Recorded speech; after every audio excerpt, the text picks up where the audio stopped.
ধৈর্যের এক অনন্য প্রতীক হজরত আইয়ুব আলাইহিসসালাম। মহান আল্লাহর একের পর এক কঠিন পরীক্ষার পরেও তিনি ধৈর্য হারাননি, বরং আল্লাহর উপর পূর্ণ আস্থা রেখেছিলেন। আল্লাহ তাকে অসংখ্য নিয়ামত দান করেছিলেন, কিন্তু এক কঠিন পরীক্ষার মধ্য দিয়ে তাকে উত্তীর্ণ হতে হয়েছিল। কুরআন ও হাদিসে তার জীবনের ঘটনা বর্ণিত রয়েছে, যা আমাদের জন্য গুরুত্বপূর্ণ শিক্ষা বহন করে।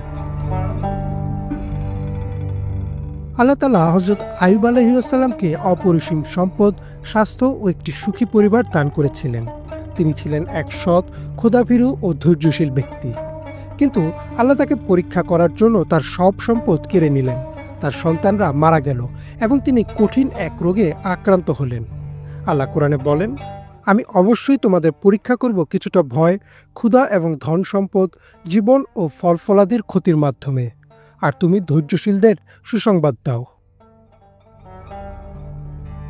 হযরত আইয়ুব আলাইহিসসালাম যখন কঠিন রোগে আক্রান্ত হলেন, তখন তার দেহ ক্ষত বিক্ষত হয়ে যায়, এমনকি মানুষ তার সংস্পর্শেও আসতে চাইত না।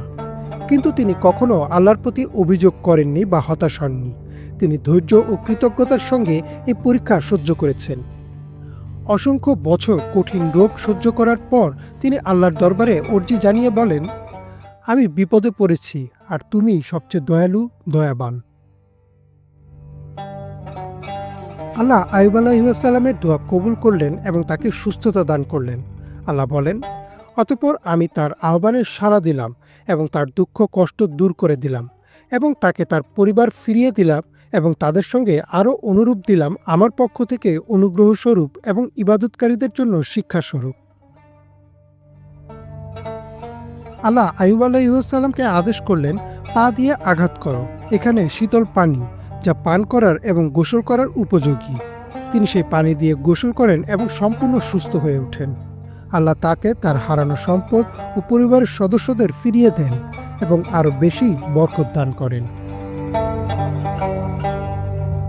হযরত আইয়ুব আলাইহিসসালামের ঘটনা আমাদের শিক্ষা দেয় যে ধৈর্য ও বিশ্বাসের মাধ্যমে যে কোনো কঠিন পরিস্থিতি অতিক্রম করা সম্ভব। ইমরান মাহমুদ, বাংলা ভিশন।